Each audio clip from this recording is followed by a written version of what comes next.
mom finds out her teen daughter is a psycho killer. Miramar Police Department. Yeah. How you doing, ma'am? I'm waiting for my sister to go over there. What happened? What happened? I just didn't speak to you over here for a second. Oh, Lord.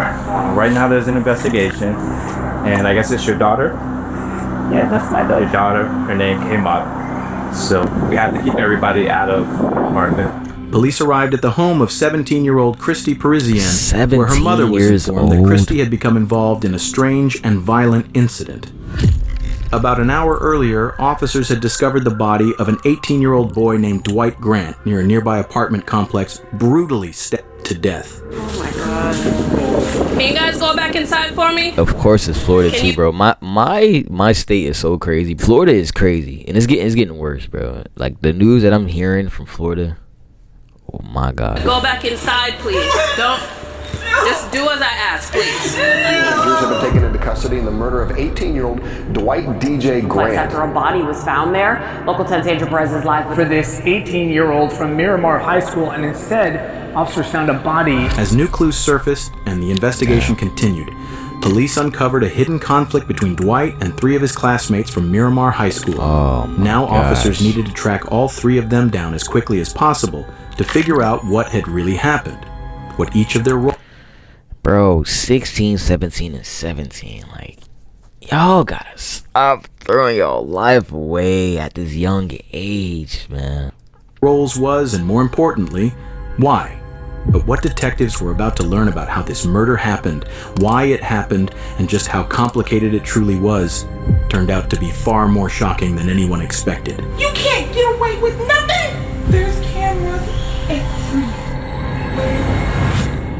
My gosh. That's the worst part. Getting grilled by your parents, too. You know it's over, bro.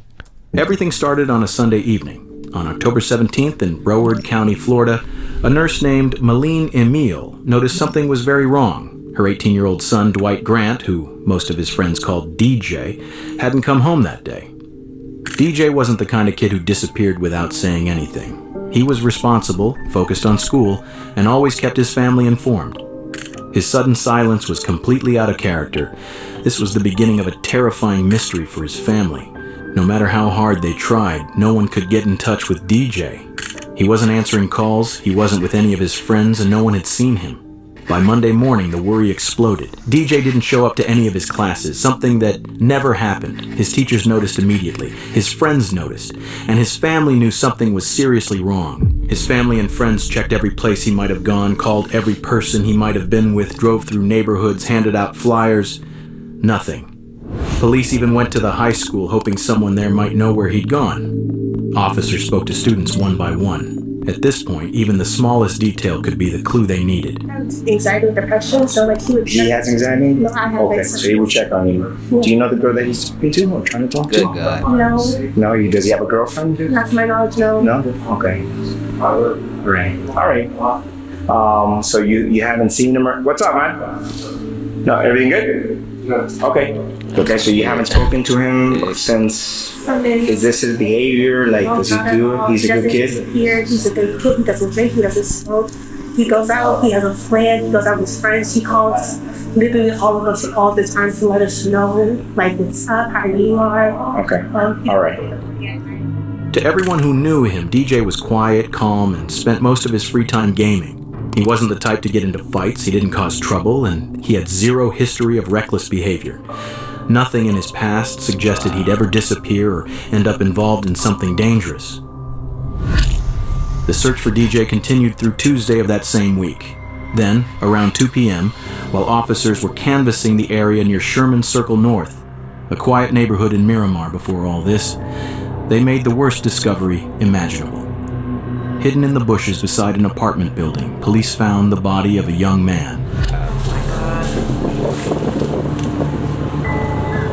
Let me step back. The body was found just outside the apartment building where DJ lived. All that time, he had been there, right near his own home.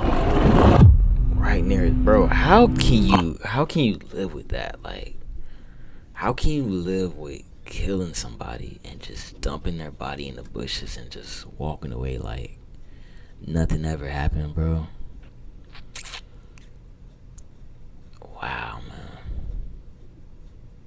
16 and 17 years old, and they doing stuff like this. Officers were led to the body by scattered bloodstains on the sidewalk. From an initial examination, the body had 2 fatal stab wounds, one to the neck and one to the chest. A knife was also found nearby, hidden in the bushes next to the body.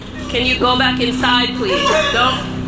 Just do as I ask, please. In a few minutes, an officer will come talk to you. Go back inside.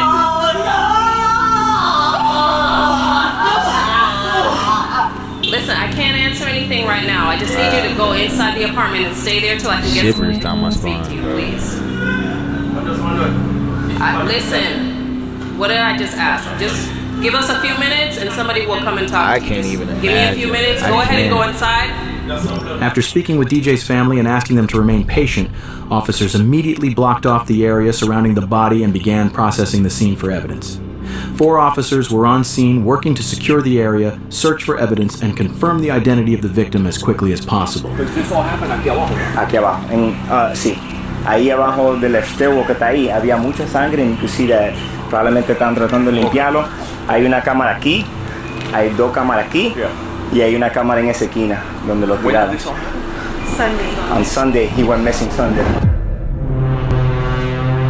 Miramar is a quiet, close-knit community where news spreads fast.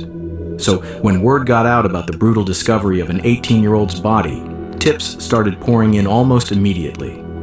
Several people came to police headquarters, hoping the information they had might help. Among them was a woman who walked into the lobby holding her teenage niece's phone. She wanted to tell police about a private group chat that had caught her attention. At the time, officers had no idea that this small piece of information would end up being the key to solving the entire case. Can you just give me a brief rundown? I'm so sorry. I know I'm seeing on the news that they found a body over by Sherman Circle, and they keep showing the picture of the kid that goes to Miramar High, saying they can't guarantee that it's him, basically, blah, blah, blah. Okay. But on my niece's phone, all the texts are coming through that they're her friends. There's people from school there, and they know it's him. I just came here because my niece was telling me that she had got these texts from this girl yesterday from the modeling, and she said it was the most traumatizing day of her life when she seen him yesterday, which would have been Sunday. Yeah. So in my mind, 1 and 1, I'm not saying she did anything, but I'm not saying I can't come here and not show you either, because she keeps saying tells everybody in how many people she's killed and she's in the gang. I mean, and it could be just to be, was cool or to be tough. But you never know. It's like, you And know, the same thing, I don't want the text messages here, I don't want them To to just- show my nieces. I don't want her. Like I don't her want to associate Right. with, okay. By the next day, Wednesday, the victim's identity was finally confirmed. The body belonged to DJ Grant, the Miramar High School student who had And been these reported things missing. always come Nicole, to there are light. still so many You more cannot questions and hide. answers at this hour. Our officers came out here because they were helping the search for this 18-year-old from Miramar High School, and instead, officers found a body in the bushes. Now, police had to start putting the broken pieces of the puzzle together. The evidence from the crime scene, and more importantly, the group chat that the woman had brought to them. Inside the chat, police found disturbing messages linked to 3 teens, 3 names that within hours would become central to the investigation. 17-year-old Andre Dexter Clements, 16-year-old Jaslyn Smith, and 17-year-old Christy Parisian. Without wasting any time, officers began tracking them down. Christy was the first person police went to. Miramar Police Department. Not hide this stuff, man. How you doing, ma'am? Technology is getting way Right better. now there's an investigation. And I guess it's your daughter? Yeah, that's my daughter. Today's technology, bro, you cannot Gainesville hide this homeowners. stuff, man. What we're gonna have to do is we're gonna have to keep you out of the house for now. Me? Yes. Nothing has to do with you personally, but we have to keep everybody out of the apartment. So if there's anybody else in there that's in there, No, the sister, she's at work right now. but nobody else is inside. No, only You 3 of got us. some- you got shoes on? Okay. So we have detectives that are going to get a search warrant. Okay. So right now, we're just going to make sure nobody's inside, and then we're going to close the door. And then we're going to wait for the warrant to get here. And When then, I come back. When I come back, no. As soon as you're done, the search warrant does. Today, no? Can I take my phone to call my sister? Is okay? Take my phone? My phone is right there. Can I call her? Because I'm looking on her. Well, right now at this point, we already gave you, notice that nobody can go back inside. Can you take my phone for me? This is right there. By the way, you see my phone right there? We really got to follow protocol. At this point, officers didn't have a warrant, so they wouldn't allow Christy's mother to go inside the house. She waited outside with them until another law enforcement member arrived with a warrant. While they were waiting, she told them that earlier that day, Christy had left her a voice message about the murder. Because of that, they changed. Earlier that day, Christy had left. I'm going to the police station, making an official statement about what happened to DJ. They took my phone, so I won't be able to message you back. Don't worry, I'll be home late. Just make sure you go out there safe. Left her a voice message about the murder. Because of that, they changed course and retrieved the phone so the message could be played. I'll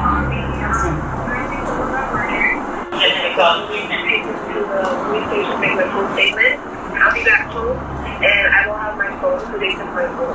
So, okay. By now, the police had already spoken with Christy at the station. Her mother wasn't able to provide any additional information. The officers informed her that no one from the family was allowed to leave. So are you going to be around here? Are you sticking around here? Or are you leaving? Leaving where? You're not going anywhere, right? No, I was going to the police station. No, I mean right now. I'm looking for my sister to go to the police station because my sister drives. The next person on the list was Jaslyn Smith. The officers tracked her down and managed to find her around 11 p.m. that same night. Outside her family's apartment, they spoke with her while her mother was present. Jaslyn, did you hurt this person? I didn't hit him or anything. I was just told to push him and make sure he stayed in the corner. You just said I didn't touch him or anything. I just made sure. Oh my gosh, yo, yeah, you're going down. I don't know exactly what happened. You're telling me that you were told to do something? I don't know what you did. I don't know what you didn't do. She said that she was told to keep him in a corner. Andre. Okay. Oh, she about to come clean as well. Andre told me that somebody had pissed him off, that somebody was messing with somebody else's girl or something. It had to do with some type of chick. And that he was upset and that he needed some backup for a fight. He told me it was just a fight. Jaslyn had been told to trap DJ in the stairwell. Andre needed backup for the fight, which was apparently over a girl, Andre's ex, who was now involved with DJ. You guys don't have to stay here. You do not have to talk to me. Are you going to arrest my child? No, I'm not going to arrest your child. I want to hear what she has to say, but I wanted to reiterate because I said it to you and she wasn't here. He told me to dress up in all black and follow him. Andre? Yes. I wouldn't do that and everything. He just said, do this for me. Just help me out with a fight. We're fine. We walked all the way there and walked up the stairway. And Chrissy was there. Chrissy had seduced him from what I know. Oh no, Christy. I was trying to just pretend and forget that it didn't happen. I already knew that if something like this was going to happen, I already knew the cops were going to show up sooner or later. And I already started preparing myself for the worst, Mom. What are you about preparing yourself for the worst? If they send me away, Mom. According to her, the mastermind behind the whole murder was Andre. He even picked out the colors of the clothes, and the plan was just a fight. Jaslyn clearly tried to downplay her own role and choices. But over the next half hour, the officers, and even her mother, would unintentionally learn the truth from her words, shocking them to their core. Things her 16-year-old daughter had done were far beyond what her mother could have imagined. Detectives were still putting the pieces together with no clear reason to make an arrest. But Jaslyn knew what was coming. She knew there was no escape, and she had already prepared herself for the worst. Because by everything I've already said, I'm an accomplice, and I know this, and I'm sorry. Come here, I can't. Come here.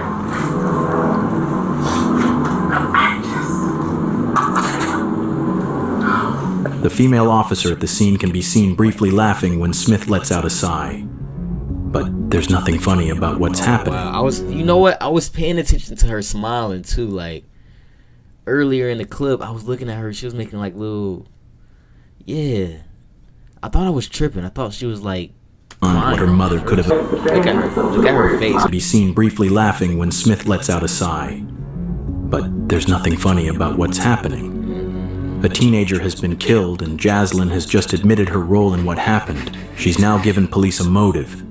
Andre had found himself in the middle of a high school love triangle between DJ and his ex-girlfriend. That's when the dark thoughts started, and the plan began to take shape.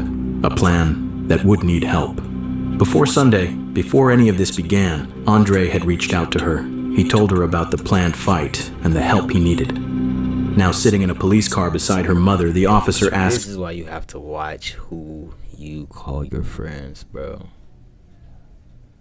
This is exactly why you gotta watch out for people, man, because they can be setting you up. You gotta use your discernment when you're dealing with certain people on this earth, bro. Asks Jaslyn to walk them people through are everything, evil, man. Step by step, starting from that moment. So I'd like for you to kind of tell me, step by step, on how everything occurred. You know? Before Sunday, before he came over. Who's he? Andre. Andre's from school also? Yes. Before he ever came over, he told me Friday, I believe it was Friday, that he had a situation that he needed to deal with, and he was wondering if I could help him out with a fight. Me knowing that I used to fight in elementary and used to be a bad kid-ish outside of school, I'd agreed because he's a good friend of mine and like it's just a fight. He had said he was going to be coming over around 6. He came over at least 6:45, close to 7 o'clock. Okay. And he had proceeded to tell me the whole scenario of we're gonna get dressed in all black. You're gonna wear clothes that you don't care about. You're gonna wear gloves. You're gonna wear do-rag. Nah, see, yeah, bro, right then and there. See, that's when you got to use your wear clothes you don't worry about, wear clothes you don't care about. I'm like, huh? Wear clothes I don't care about for a fight game? Why does my clothes matter? Then you talking about gloves and do-rag. Nah, fam, you got it. But then she could have been scared. Like, Andre seemed like a person that would probably use some kind of intimidation tactics to make her do this. Out of the building. Andre already knew that Jaslyn had a reputation for fighting when she was younger. Wow. That was exactly why he chose her. He even picked out what Jaslyn should wear, telling her to wear gloves and protect her hair. Jaslyn's account helps clarify the days leading up to the murder, but one thing stands out. She repeatedly tries to downplay her role, presenting herself as someone who was merely influenced rather than involved. A claim that within minutes would be completely undermined by a small slip she made. We had gotten dressed, we had prepared. My mom had gotten home. We had told her that we were going to go on a walk. He was explaining to me that the person that me and him were going to fight with, that he was going to seduce, had messed with a girl that he knew and had, essentially from what I know. And on the way there, he's telling me exactly where we're going to walk, exactly how we're going to walk, exactly. Mastermind. We're gonna wait for a signal. And I was like, okay, it's just definitely. But immediately when we got in there, we had walked over to where the staircase was, the stairwell was, while even telling me to move this way to avoid a camera and to avoid things. So we had walked up the stairs while Chrissy stayed downstairs and made a call. Me and him were upstairs. He's just talking to me, we're relaxed, we're chill. And then he got a signal from Chrissy to walk downstairs. And he had a weapon. Right then and there, that's when you told me to hold the weapon. Oh no. We had gloves on at this time still. No. We had walked downstairs. He had approached the boy, and Chrissy had moved back and walked down the stairs. Did you know this boy or no? Okay. The boy tried to make a run for it after Andre approached him and was like, yeah, we have a problem. He has me standing behind. Chrissy looked at me and he made a run for it, and I'm like, okay, weapons just for intimidation, put this down. I ran and I helped Andre to tackle him and put him onto the ground. Jaslyn uses the word weapon, even though she's detailed and specific in almost every other part of Was that her that slammed him too? Oh, man. her story. She keeps this part vague. We already know DJ was found with 2 stab wounds, so whatever the weapon was, it clearly wasn't a gun. What that weapon actually was, and why Jaslyn avoided naming it, becomes clear later in the interview. And it's something that will shock you.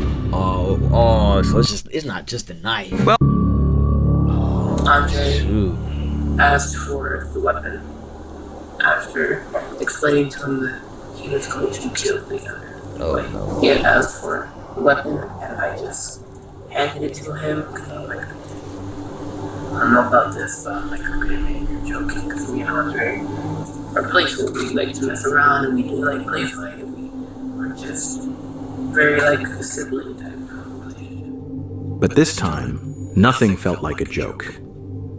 The weapon he used, the level of planning involved, his behavior, and the sheer intensity of the violence he unleashed all point to the same conclusion. This was a planned killing, not a spontaneous act. He proceeded to take out a small weapon and attempt to stab me. And he was failing, and I was just like, okay, I can see it because I'm holding his legs. So I'm in a position where I'm holding both of his legs and I'm wrapping around his under torso, and I just feel poking right here. Jaslyn claimed she didn't know Andre's full plan, but she did admit that she helped, holding DJ down even after the stabbing began. Yeah. As disturbing it's a wrap. It's a wrap, bro. as that is, Jaslyn never stopped or showed regret during the attack, not when DJ was begging for help. Not even as he was slipping in and out of consciousness after being stabbed. And then Poor guy. he had another smaller weapon, and he took that out, and he stabbed him right Another there. smaller weapon? The boy was just like, you're gonna kill me. Just choke me out, or like end it. Oh, no, man. No. DJ just accepted his death, too. That has to be the scariest thing ever, yo. God bless his soul, man. God bless his soul. It's always the good kids, bro. Wow, man. DJ knew he was dying. Under the pressure and pain he was in, he begged Andre to choke him and end it quickly. Andre ignored him and stabbed him again. After that, DJ went unresponsive. He stopped struggling and tragically died at the scene.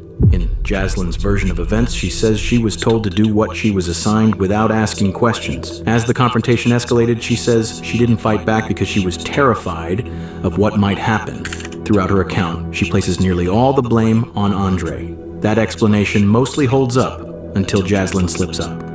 In the middle of her story, she mentions a detail that seriously undermines her claim that she didn't know this was a murder plan, and instead places her right at the center of it. Because prior to this, he had told me that this was the first person he had ever killed.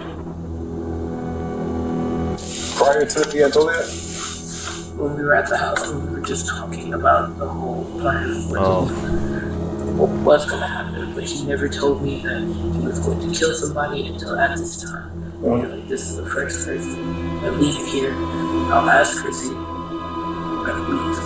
That single detail changes everything. It shows that Jaslyn knew about the murder plan long before it happened. Now her story starts to crack. It directly contradicts her earlier claim that she had no idea this was meant to be a killing. At this point, it's clear she was far more involved in both the planning and the decision. I mean, than she at least she's... Well, no, she's not. I can't even say at least she's being honest because she switched the story up. Yo, that's crazy, bro. This dude, man. Y'all have to watch y'all's friends, bro. You gotta stop dealing with people like this in your life, man. Come on. He had admitted. That's when the officer shifts the focus and asks about the weapon used in the attack. I'm assuming it's a knife then that he had? Yeah, what was the weapon? A knife. A sword? A longer what? A sword. Okay. A knife is something that can be easily concealed, but a sword isn't. Hiding something like that would be almost impossible. It's hard to believe that Jaslyn and Christy could have been around Andre all that time without noticing the sword.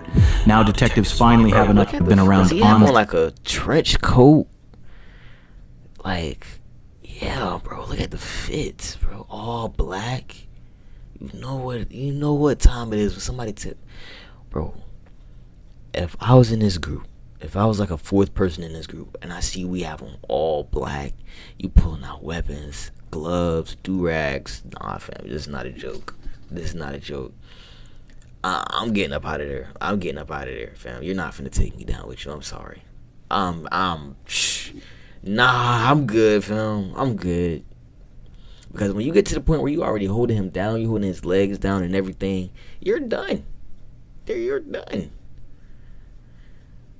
Like, if you was gonna lie, you should have at least left out the part where you said he said it's the first person he was gonna kill. You should have just left that out. Oh, man. Andre all that time without noticing the sword. Now detectives finally have enough pieces to start shaping a version of events that's much closer to the truth. But before moving forward, they still needed to make sure the physical evidence matched the story. So you saw the big sword when he first showed up here in the first place? I didn't see it exactly. I only saw that there was a bag with it, and I was like, okay. Because somebody else had taken everything out of the house behind us, and I didn't know where that was. And I believe they was either in like a jacket with him, or with Chrissy in an extra jacket or a bag with them. Jaslyn could tell detectives were zeroing in on one key detail. She knew about the sword before they ever left the house, and that meant she knew the plan from the start. Oh, that's what they were. She tried to distance herself like two from it, different saying that outfits, when though. meant she knew the... Like right here, like regular jacket. The other clip, though, it seemed like he had on like boots and like a trench coat or something. I could be tripping. Plan from the start. She tried to distance herself from it, saying that when they left, Andre grabbed a small knife and a larger sword. But she claimed she didn't actually see the sword at first and assumed it was already in the bag. Detectives weren't convinced. By now, there were too many gaps in her story. The teens believed they had pulled off the perfect crime. They killed someone in broad daylight in a tucked-away stairwell inside a busy apartment complex, avoided security cameras, and left no direct eyewitnesses. If the group chat messages hadn't surfaced later, they might have gotten away with it. But everything started to fall apart after the attack. They dragged DJ's body into the bushes, packed the weapons and supplies into a bag, and returned to Jaslyn's complex. There, they made a serious mistake. In an open, grassy area, clearly visible from nearby apartments, they started a fire and burned the bloody clothes using gasoline.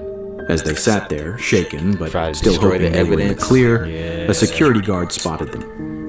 In that moment, the cover-up ended, and he wasn't the only one watching. Another resident had seen them too and later told police exactly what she saw. The two girls, they were just standing there, but they weren't moving much. The chubby girl, she was just like moving back and forth, but like standing in the same spot but moving a little bit. And then the guy was moving around the fire, just throwing more gasoline. I didn't see their face, but I like over a girl. I saw their body shape. And seeing them on the photos, you could picture them, especially the chubby girl. You could feel the traumatization from them, and you could feel like they were scared, but you could also feel like they had that energy of the way of thinking like he deserved it. Like you could notice that. Security camera footage from the apartment complex backed up much of Jaslyn's story. The cameras showed the three teens dressed entirely in black as they approached the stairwell where DJ was attacked. One camera even captured DJ Grant's final moments. Another showed the teens dragging his body toward the bushes exactly as described. But as detectives reviewed everything more closely, cracks began to appear. Parts of Jaslyn's version didn't fully line up. Police seized the teens' phones and went through their messages. It didn't take long to find something that directly contradicted Jaslyn's claim that this was only meant to be a fight. One message revealed the true mindset behind the plan.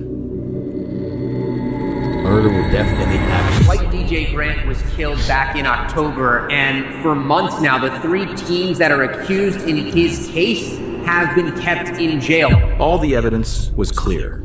Within days, police moved in on all 3 suspects. Jaslyn Smith, Christy Parisian, and Andre Clements were all arrested. Each of them was charged as an adult. All 3 were charged with tampering with evidence and conspiracy to commit murder. Christy and Jaslyn were each charged with second-degree murder. Both eventually pleaded guilty and were sentenced to 25 years in prison, followed by an additional 10 years of probation. Andre Clements, who was 17 at the time, was considered the mastermind behind the crime and the one who delivered the fatal sword strike that killed DJ. He faced the most serious charge, first-degree premeditated murder. On February 18, 2025, Andre Clements, now 20 years old, also pleaded guilty. He was sentenced to 40 years in prison, followed by lifetime probation. Loyal, honest person Just would be there for definitely you so. in a second in a heartbeat. Evil, man. Evil, bro. Evil. Yo. Like, I can't stress this enough, bro. Can't stress this enough, man. Y'all gotta get into this Bible, man. Y'all gotta get into this Bible, bro. Holy cow. There's so much evil stuff going on, man, in this world like this every single year. Like, every day. Pretty much. He threw his whole life away over his ex. Crazy video, bro.